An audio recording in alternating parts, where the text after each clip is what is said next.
Today I've got some new fall decor ideas for you. Keep watching. I'm Brandy, and this is Making It My Own DIYs. Welcome back. The first project is a lap tray. Two different chalk paints here. I've got a Spanish moss and plaster. Going to use some antiquing whites, a couple of different brushes, and the Iron Orchid Designs Transfer Seed Catalog. These are 8 by 12 sheets. I have used them before and absolutely love this pack. So here's an idea of the colors that I want to use in here because they're very fall looking, and this one itself just looks like fall to me.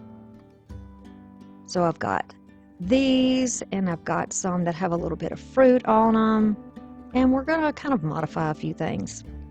So this is just like a planked sign, like a DIY sign, I guess, but I've been using it for years to put my tablet on when I'm sitting in the bed. Yes, working from the bed, I have done that before. And I could put my coffee on there, my remote, my tablet, little notepad, whatever. And now I'm going to get the coffee rings off of it as best as I can, dry it off, and we are going to take the hanger off because, like I said, this is for like a sign. I'm going to pull this off. I encourage y'all to think outside the box. What do you have that maybe you can use to make a little lap tray of your own? I'll be sure to take out the staples too, and then sand over the spots where the staples were so there's no splinters or little jagged areas here. This is an actual wood. I think it's like a MDF or something. And then I'll also take the sticker off and kind of try to remove that little white price tag on there. I'm going to start off by putting this Spanish moss colored chalk paint all over the bottom. We're going to do a crackle paint today, and I'm trying a different crackle medium today, so this is going to be a little different for me. I want to see how you like it and see how I like it. So the base coat is going to be green. The top coat is going to be that pretty plaster color. It needs to be definitely dry in between. You can see that it kind of gets streaky and the color changes.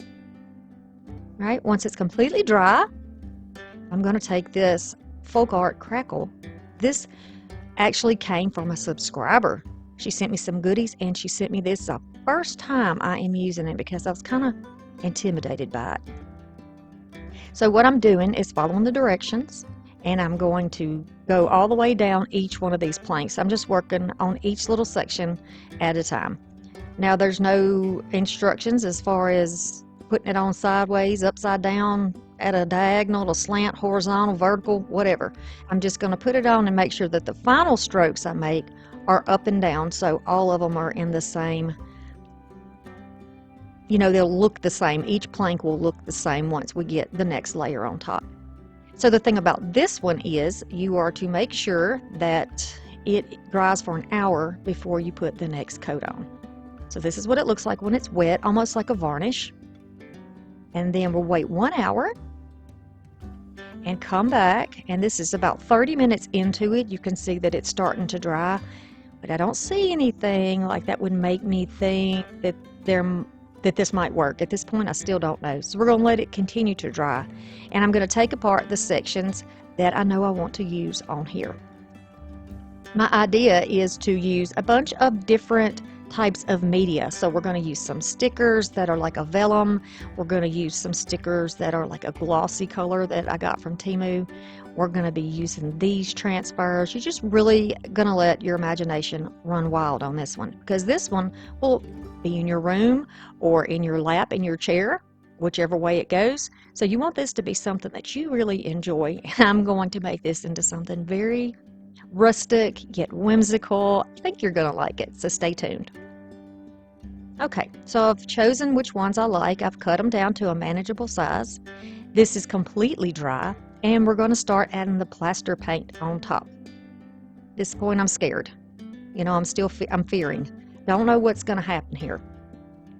The one thing I do know about doing a crackle is that you need to try to go in the same direction and not go back over what you have already put down. I do make a little boo-boo on one of my planks here, but once it is all covered, and crackled, you really can't tell the difference. It kind of blends in together. All right, so I'm going to also go down the side of the board because that ran down the side of the board as well. If you're enjoying the instructions that I'm giving so far and the vibe that you're getting off of this channel, I would love it if you would subscribe and help me reach my goal of 100,000 subscribers by Halloween of this year. I know that I can do it with your help, but only with your help. Okay, so you see how I bumped it over there on that side? It's okay though. We're gonna let it go, and look at the crackle starting already.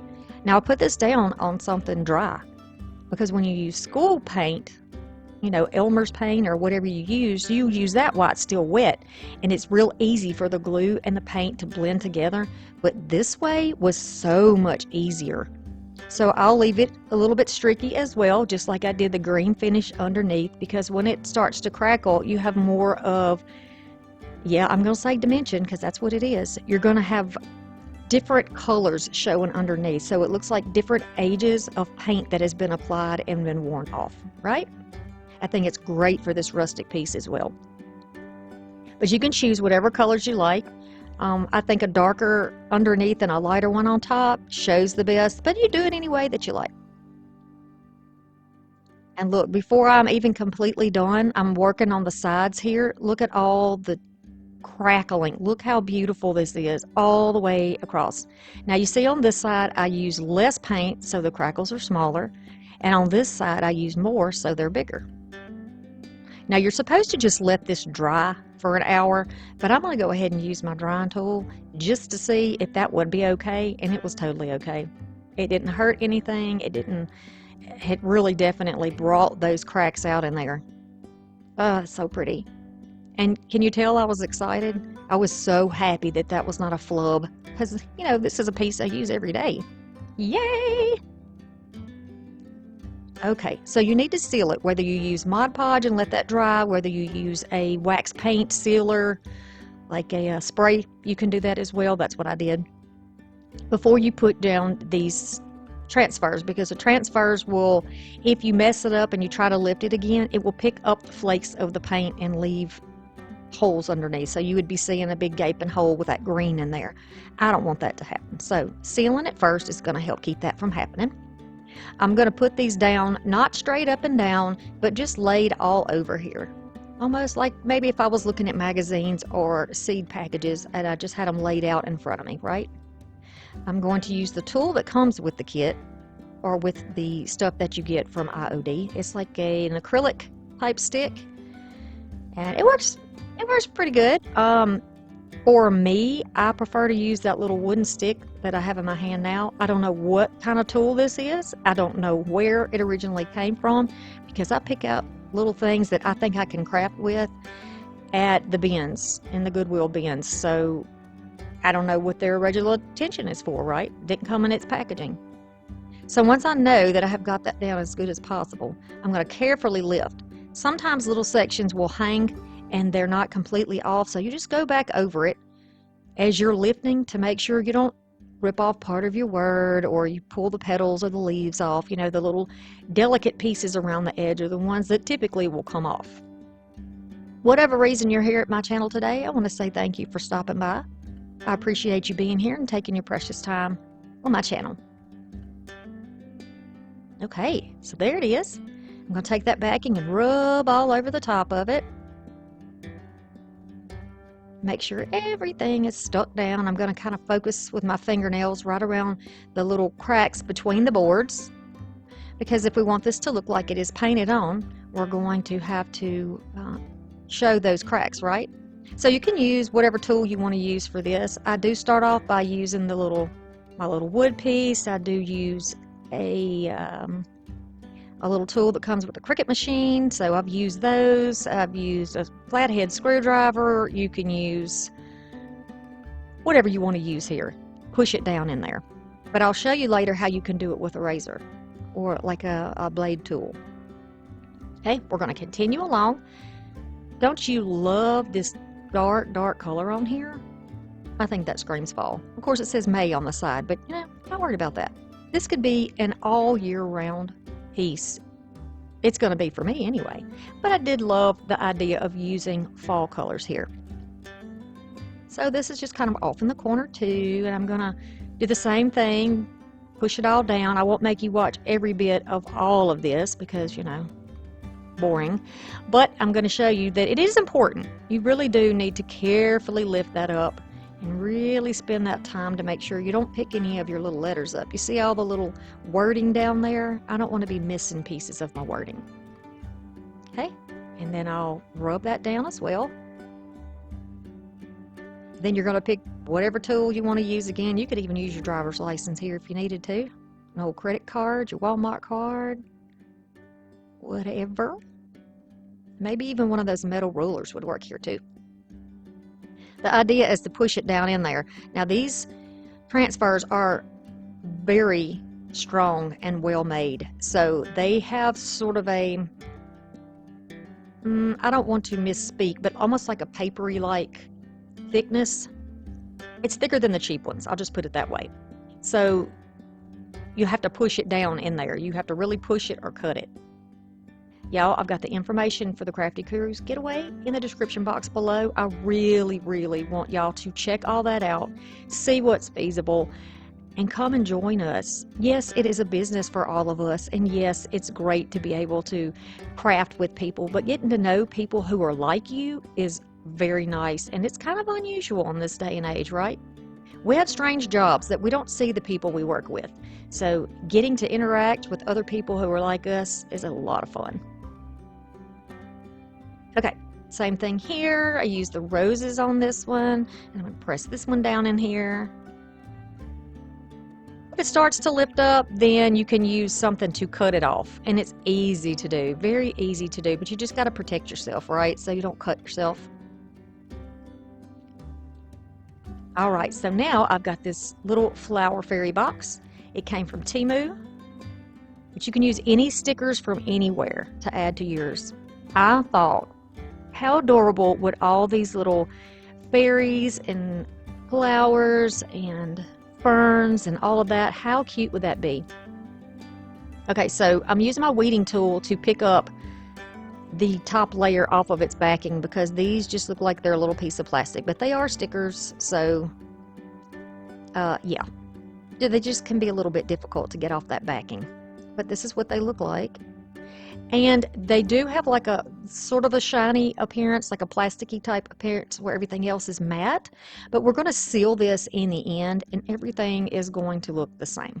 So we'll hope you like it as much as I do. I know we've spent already over 12 minutes on this project, but man, the payoff is so nice. I will be looking at this little beauty every day when I take a break or have my coffee or answer comments from you.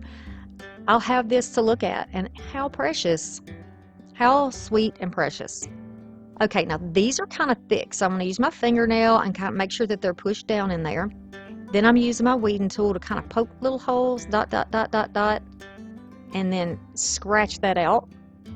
Okay, I'm still poking in here, and this is before I actually got out my utility knife because I used that thing. I used my utility knife for this before, but I'm trying to give you options. Now look at her. This little fairy, she's holding her dress like she's ready for some pollen to drop out of that flower, and she's kind of looking up at the other fairies. So cute. We can just use our imaginations, ladies and gents. Just use your imagination. You could do this with bees, any transfers that you have. If you've got some stickers that you know you think would be cool and that would coordinate with it, use it. Definitely. Look, we'll make him where it looks like he's about to step off the flower bud. So cute.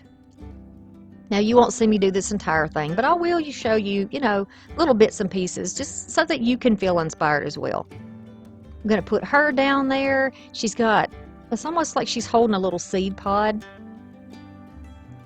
And then it says seeds beside her on the transfer. Cute. Everything's like coordinated.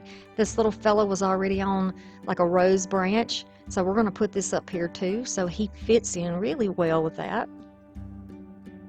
You could also use your squeegee, but you have to make sure that it's kind of soft, or again, you know, you don't want to get under the edge of that crackle layer and pick it up and mess it up.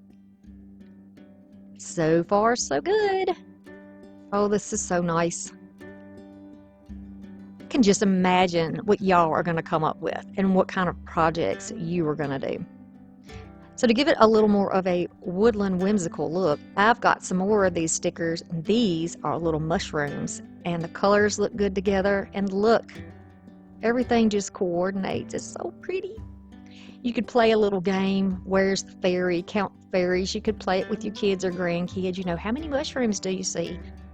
It just would be fun. I think it would be fun. You could ask, you know, which one of these flowers would you live in? I just think these are so cute. And no, this channel is not for kids, but you know, most of us have kids or grandkids, and it's summertime, so we try to find things to do with them that's fun. You could also do like a collage like this in a book. I saw Indiana Jones. She recently had a video where she went to the library and she learned how to repurpose old library books. And you know, there was all kinds of stuff in there. So pretty, so pretty. You need to go check her channel out and see what she did over there. So it's Crafting with Indiana Jones. Okay, now this one, I didn't want that background color. So, I mean, for this project, everything looks kind of light and airy, and I wanted to continue that look. So I just trimmed out the bulk of it as much as I could. I'm going to find a spot for it, put it down here. You know the process by now. We're going to make sure everything is stuck down. Now everything on the other transfers has like a black line all the way around it. This gives it a little more of an edge. You can really see the details better. So I am also going to be fixing mine so you can see the details. Okay, so here's the knife. When I put the blade in, I'm just holding it to the plank on one side and cutting down, and then holding it against the plank on the other side and cutting down. And then when you do that, it just leaves a long strip in the middle that you can just pick out or push through the board like I did. I'll get it. I assure you I'll get it. And you can just lift it out of there and throw it away, and then you have a nice clean edge. And you don't have to worry about these coming apart because we're going to seal it, and when it is sealed, it's going to stay right in place. So I'm just taking a regular pencil here, and I'm just carefully going around the edge of this entire thing to give it a similar kind of outline to what is in the rest of the pieces here. And it's the only little piece of fruit we got, but I think it was appropriate. Yeah. Yes. Okay. Now seal it with whatever type of Mod Podge you like. This is going to make sure that, one, everything stays down in place and nothing comes apart. And two, it's going to protect your surface so you don't lose your paint. You know, when you clean it, you want to have something that you can wipe off. You don't want to saturate this with regular Mod Podge. You know, you don't want to sit a glass of iced tea on here. You want to use a coaster, unless you use the Mod Podge that is specifically for dishwasher safe or outdoor. Those types are formulated to kind of repel water. So just be sure you're using the correct thing for the purpose that you're using, right? Now this is it all wet. I'm also going to take a very thin brush and go right down the cracks, because this will seal whatever edge is still down in there that wasn't cut out. Okay? So this is it wet.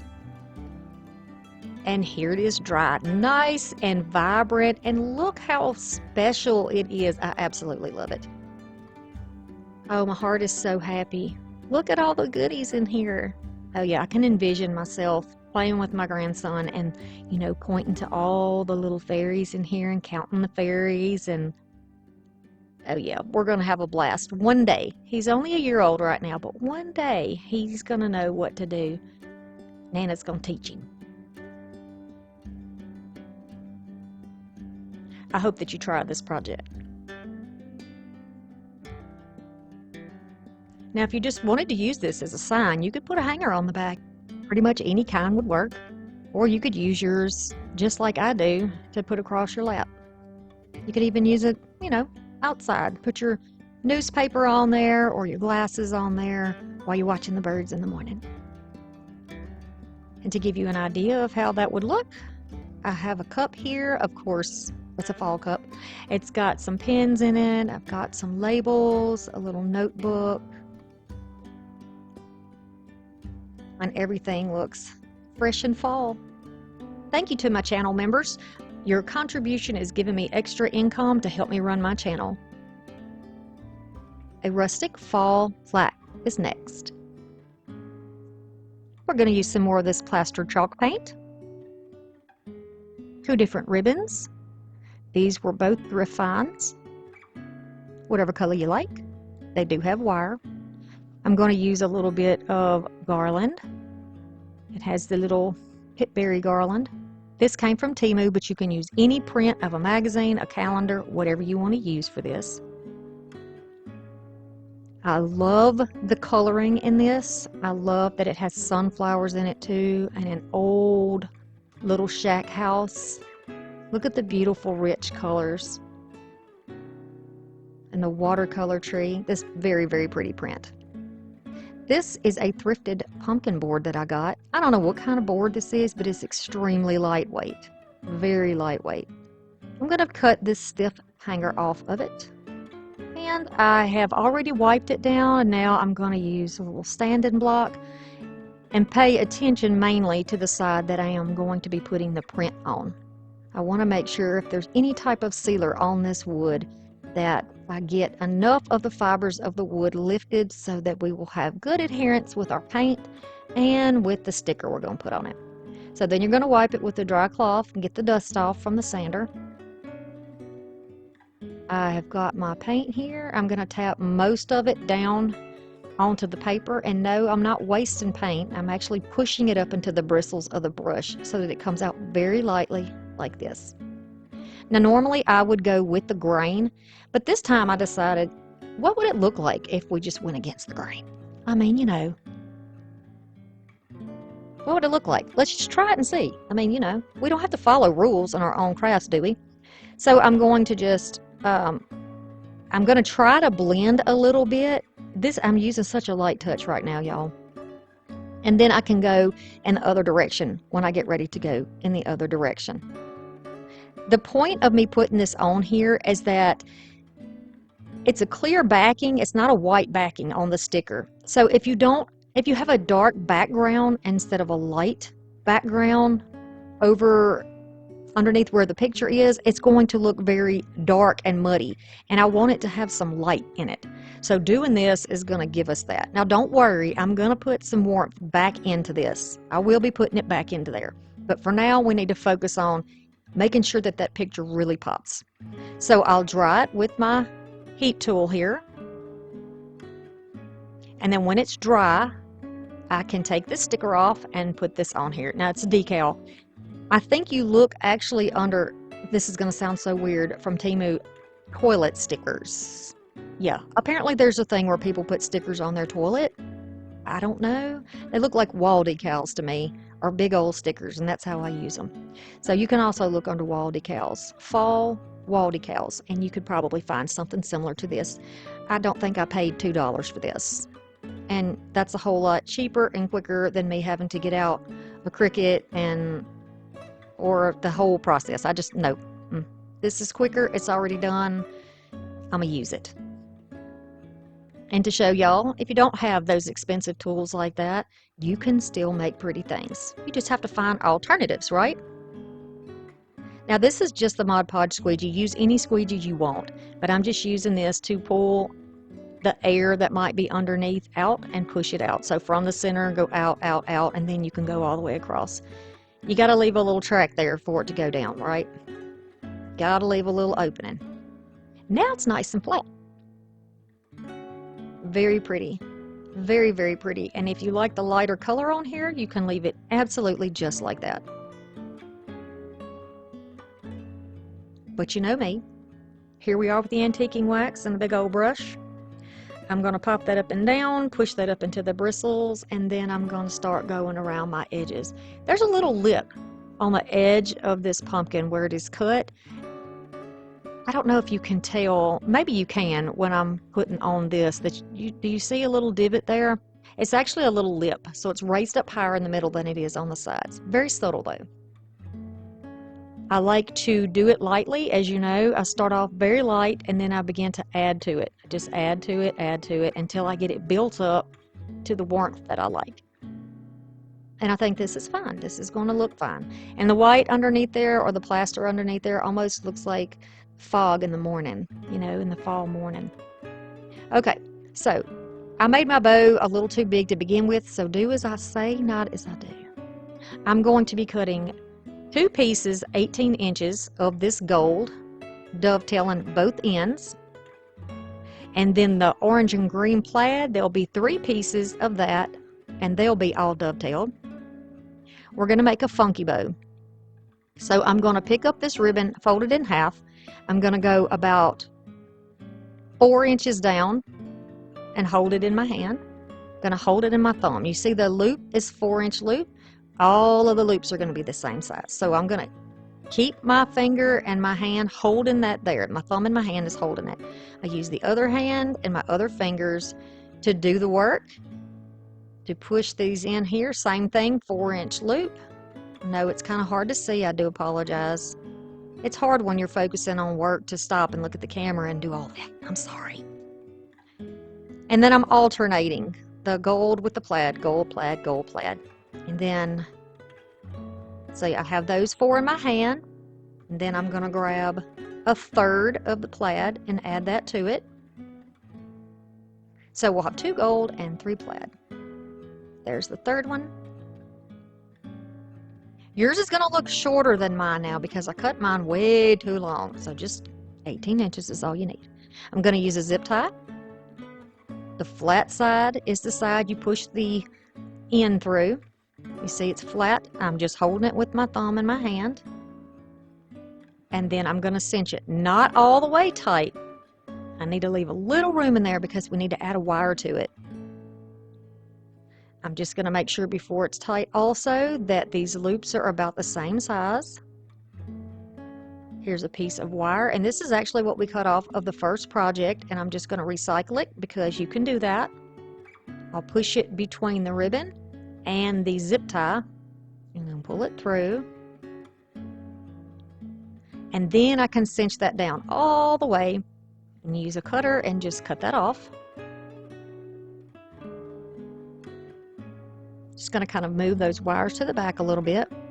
I'll go down on the stem, not through the original hole, twist it, trim it off a little bit, and then I'll tuck those pieces of wire back in. Now, if you're going to have that touch in the wall, definitely you need to cover that with a little piece of felt or something and some hot glue to make sure that it doesn't scratch up your wall or your door, wherever you want to put it. Now see, my tails are way too long. That's why I said don't do that. So fluff out your bow loops first, okay? Then you're going to spread out the tails, and you can start trimming those at whatever length works best for you. If I leave them long, they're going to cover up the beautiful piece that we put down on the pumpkin, and I don't want that to happen. So you can easily go in here and trim the pieces up.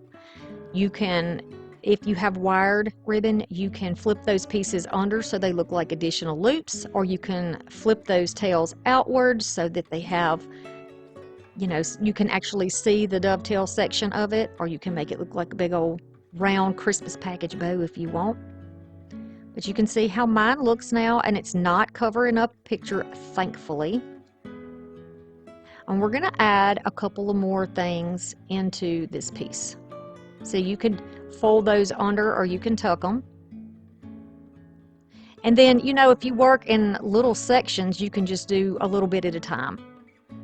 It's hard to put it back on, right? You would have to glue it or take the bow off and start over. So just cutting smaller pieces at a time and then working your way down to your perfect length.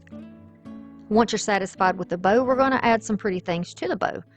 So I switched up my vine here to one that was already out of the package, and the color's just slightly different. No worries, pretty much the same thing. I'm going to use a brush handle. Now this brush handle is wider toward the brush than it is toward the end, and that's okay. We're going to make a little spiral, wrapping it around like that, and then we have this pretty little curl that we can tuck into the bow. It's a little bit too long, so I'm just going to trim it and cut it close to where the little next section of buds is, so that it looks like the, you know, it looks like an actual piece of vine. Pretty little end instead of a long stem poked out.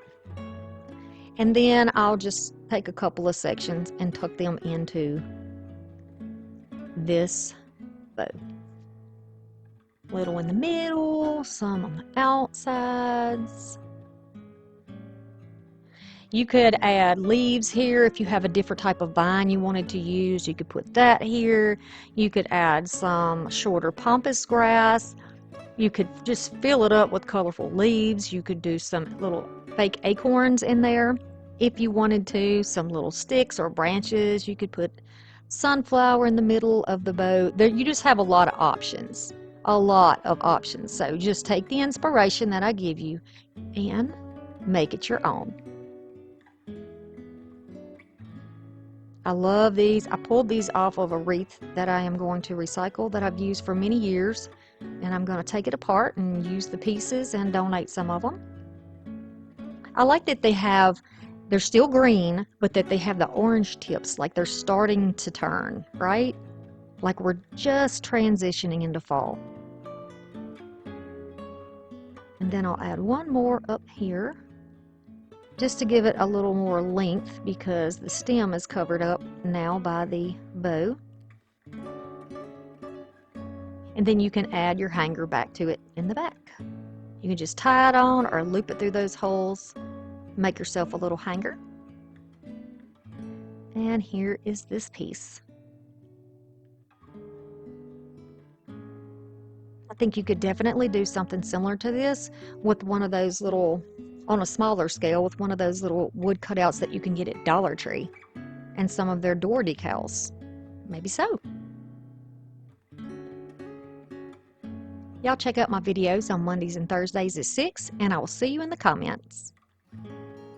Dollar Tree wheel wreath is next. I'm going to take some rubbed oil bronze or oil rubbed bronze spray paint. I was going to use brown, but my brown was clogged up. I'm going to use some wire. I'm going to use wire cutters. I thrifted 2 of these. It looked like they were from Joann's many years ago. Joann. There's that info. And I'm going to use 2 of them. I love the coloring in here. Fairly subdued. And then I'm going to use this little form that you get at Dollar Tree. You can get these there all the time, little bicycle wheel. I'm going to spray this down, and then once it's dry, you can see it is definitely lighter than that black. And I can start figuring out how to put this mess of a garland down. This garland has a lot of potential. Keep that in mind when you get stuff at the thrift store. You may overlook it thinking, oh my gosh, what in the world? But you can pull pieces off of things. You can cut pieces off of things and repurpose them to make other things. You know, even combine some things to make something ideal for you and your home. Whatever's going to bring you some joy, that's what you want to do. All right, so I'm just going to take some pieces of wire, and this is some that I already had cut. It's like a wrapped wire, but it's pretty much the same thing as floral wire, but you can use it for stems. You know what I'm talking about. It's a little thicker.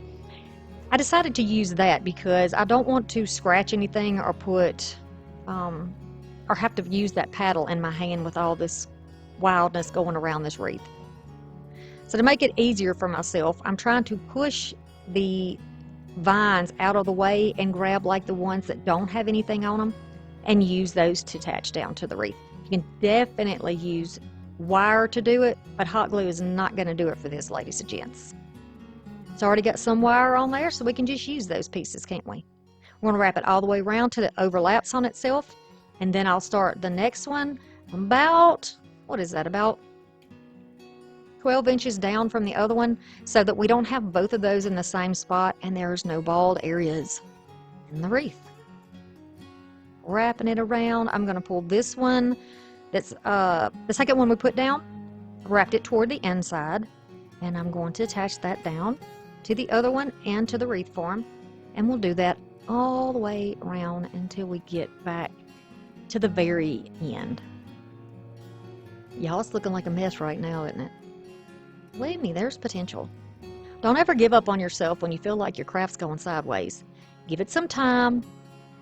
Work through it. Go get a cup of coffee. Sit on the porch a minute if you get, just flabbergasted and you don't know what to do. Don't let it get you. Don't let it beat you, right?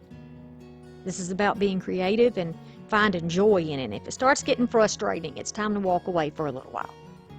Okay? Nothing like a little sunshine and fresh air to clear the mind. Now, I am just taking each one of mine and pulling them fairly straight, not completely straight, but fairly straight, like long branches, right? Long and graceful. And these will be pulled out to the sides, flat down, and slightly at an angle so that it is going in a counterclockwise pattern. Whichever way you want to do it is fine. You can do them straight out like the sun if you want to, but I want this to kind of mimic the wheel pattern by making, keeping this in a wheel shape where it's going around. Clockwise or counterclockwise, doesn't matter. Now I'm going to make a hanger for it, and you could just hang it like this, but I got some of this very pretty thrifted trim in like a coppery brown color. It's very pretty in person. I don't know that the camera is doing it justice. But I thought that the color of this, it matches very closely to some of the berries that are already on this wreath that we're making. So I thought, let's just make a hanger. I think I've got about probably 14 inches of that trim. You can use regular ribbon here if that's what you want to do. You can use jute, you can use a piece of rope, whatever goes with the style that you like and, fits in with your decor. And then I'll just, wrap it back on top of itself to make the loop, and I will cut another section and make a little bow. Want to leave my tails long here for this bow. I'm going to tie it in the middle with some jute and cut it off. Okay, so then I'm going to grab my bow, get the position right, add a little hot glue right behind it, and it will glue it in place.